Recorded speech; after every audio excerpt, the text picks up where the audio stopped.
Hi friends, welcome to my channel. இன்றைக்கி நம்ம சேனலில் ஒரு பலாக்காய் வச்சு தாங்க ஒரு ரெசிபி பண்ணியிருக்கோம். அதுக்கு வந்து நான் பலாக்காய் வந்து நம்ம நல்லா கட் பண்ணிவிட்டு, எப்போவுமே பலாக்காயை நம்ம கட் பண்ணும்போது கையில் எண்ணெய் தடவிட்டு நம்ம கட் பண்ணணும். இந்த மாதிரி கட் பண்ணி நான் வந்து வேக வச்சு எடுத்துக்கிறேன். குக்கரில் கூட நம்ம வேக வச்சுக்கலாம், இல்லைன்னா பாத்திரத்தில் இந்த மாதிரி போட்டு கூட நம்ம வேக வச்சுக்கலாம்.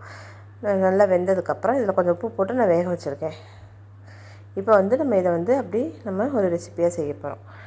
அதுக்கப்புறம் இதுக்கு வந்து ஒரு பேஸ்ட்டு நம்ம அரைச்சிக்க போகிறோம். அதுக்கு ஒரு கடாயில் எண்ணெய் ஊற்றி எண்ணெய் காஞ்சதும் கொஞ்சம் சோம்பு, ஒரு ஸ்பூன் சோம்பு, ஒரு ஸ்பூன் ஜீரகம் போட்டு,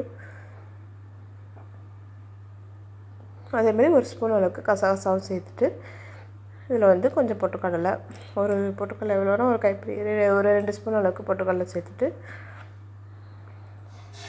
ஒரு அரை ஸ்பூன் மிளகு, ஒரு 4-5 பச்சை மிளகா, பூண்டு, ஒரு சின்ன பல்லு பூண்டு தான், ஒரு 10-20 பூண்டு இருக்கும். அதை உரித்து நம்ம அதில் சேர்த்துட்டு, அதுக்கப்புறம் நல்லா வதங்கினதுக்கப்புறம் நம்ம தேங்காய், ஒரு மூடி தேங்காயும் சேர்த்து நல்லா நம்ம வதக்கணும். இந்த பக்கம் இதுவும் வெந்துருச்சு. நம்ம அதுக்கப்புறம் நம்ம குழம்பு தாளித்து விட போகிறோம். இது நல்லா தேங்காய் நல்லா வறுபட்டதுக்கப்புறம் நம்ம எடுத்துகிட்டு போய் ஃபேனில் ஆற வச்சிடணும். இந்த கடாயில் கொஞ்சம் எண்ணெய் ஊற்றி, எண்ணெய் காஞ்சதும் பட்டை, கிராம்பு, பிரியாணி இலை போட்டு, கொஞ்சம் சோம்பு போட்டு, சின்ன வெங்காயம் தான் நான் ரொம்ப சின்னமாக இருக்கிறனால பாதி முழுசாகவும் பாதி கட் பண்ணி சேர்த்துருக்கேன். சின்ன வெங்காயம் போட்டு நல்லா வதக்கிட்டு, அதுக்கப்புறம் தக்காளி, ஒரு மீடியம் சைஸ் தக்காளி, ஒரு 3 தக்காளி சேர்த்துருக்கேன்.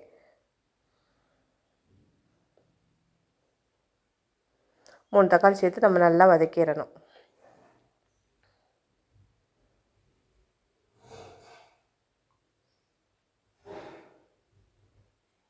நம்ம நல்லா வதங்கினதுக்கப்புறம் வெங்காயம் வதங்கினதுக்கப்புறம் தக்காளி சேர்த்து, தக்காளி வதங்குறதுக்கு அஸ் யூஷுவல் நம்ம சேனலில் சொல்கிறது தான், கல்லுப்பு போட்டு நம்ம நல்லா வதக்கினோம்னாலே நல்லா தக்காளி நல்லா வதங்கி வந்துடும். தக்காளி நல்லா வதங்கினதுக்கப்புறம் தான் நம்ம தக்காளியும் கொஞ்சம் பொறுமையாக மீடியம் ஃப்ளேமில் வச்சு நம்ம நல்லா வதக்கணும். வதங்கினதுக்கப்புறம் இதில் வந்து நம்ம வந்து பலாக்காயை, வேக வச்ச பலாக்காயை தண்ணியெல்லாம் வடிச்சிட்டு நம்ம இதில் சேர்த்துக்க போகிறோம்.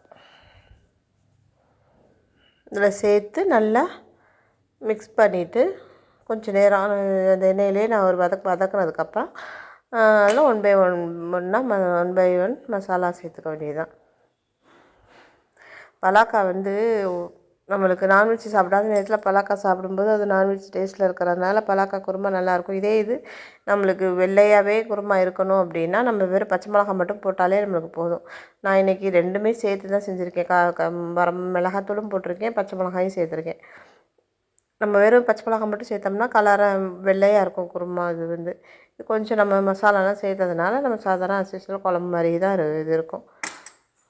நான் மிளகாத்தூள் ஒரு ஸ்பூன் அளவுக்கு மிளகாத்தூள், ஒரு 3லேருந்து, நான் சின்ன ஸ்பூனுங்கிறனால 3லேருந்து 4 ஸ்பூன் அளவுக்கு மல்லித்தூளும் சேர்த்து நல்லா மிக்ஸ் பண்ணிவிட்டு, கொஞ்சம் மஞ்சத்தூளும் சேர்த்து நல்லா ஒரு மிக்ஸ் பண்ணிவிட்டு, அப்புறம் கொஞ்சம் தண்ணி ஊற்றி நம்ம கொதிக்க விட்டுக்க போகிறோம். ஏன்னா நம்ம கரம் மசாலா எதுவும் சேர்க்க வேண்டியதில்லை. ஏன்னா நம்ம அதெல்லாம் வச்சு தான் நம்ம தேங்காயோடு சேர்த்து வதக்கி வச்சுருக்கிறதுனால அதுவே போதும். அதனால இந்த இடத்துல நம்ம சேர்க்கணுன்னு அவசியம் கிடையாது. ரொம்பவும் சேர்த்தோம்னா ஒரு மாதிரி மசாலா ரொம்ப தூக்கலாக இருந்தாலும் நல்லா இருக்காது. கொஞ்சமாக தண்ணி ஊற்றி நல்லா மிக்ஸ் பண்ணிவிட்டு நம்ம வேக வச்சுக்க போகிறோம். வெந்துட்டுருக்கையில் நம்ம அந்த பேஸ்ட்டை வந்து தேங்காய் பேஸ்ட்டை நம்ம அரைச்சிட்டு வந்துடுவோம்.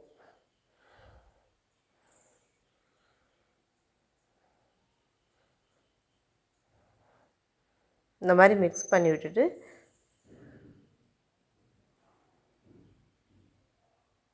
நம்ம தேங்காய் பேஸ்ட்டை அரைச்சி இதில் நம்ம சேர்த்துக்க போகிறோம்.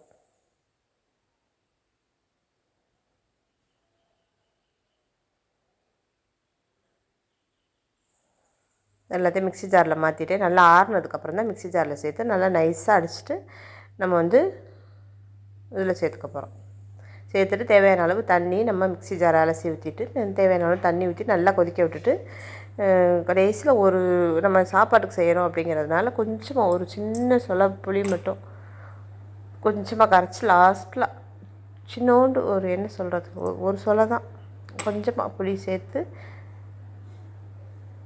கொஞ்சமாக ஊற்றிட்டோம்னா நம்மளுக்கு அது வந்து உப்பு வரப்பு எல்லாம் பேலன்ஸ் பண்ணிக்கும். உப்பு இந்த இடத்துல உப்பு தேவைன்னா உப்பு போட்டுக்கணும். உப்பு நம்ம வதங்கும் போது கொஞ்சம் போட்டோம், பலாக்காய் வேகும்போது கொஞ்சம் போட்டோம். அதுக்கு பத்தாது எப்படி இருந்தாலும் இப்போ கொதிக்க நம்ம செக் பண்ணி பார்த்துட்டு இப்போ கொஞ்சம் உப்பு சேர்த்துட்டு கடைசியாக இறக்கும்போது மல்லித்தலை கருவேப்பிலை தூவி இறக்கிட்டோம்னா சூப்பரான குருமா ரெடிங்க. இதே மெத்தடில் நீங்களும் செஞ்சு பார்த்துட்டு எப்படி இருக்குன்னு எனக்கு மறக்காமல் சொல்லுங்கள். நம்மளோட சேனல் பிடிச்சிருந்தால் மறக்காமல் சப்ஸ்கிரைப் பண்ணுங்கள், லைக் பண்ணுங்கள், ஷேர் பண்ணுங்கள், கமெண்ட் பண்ணுங்கள்.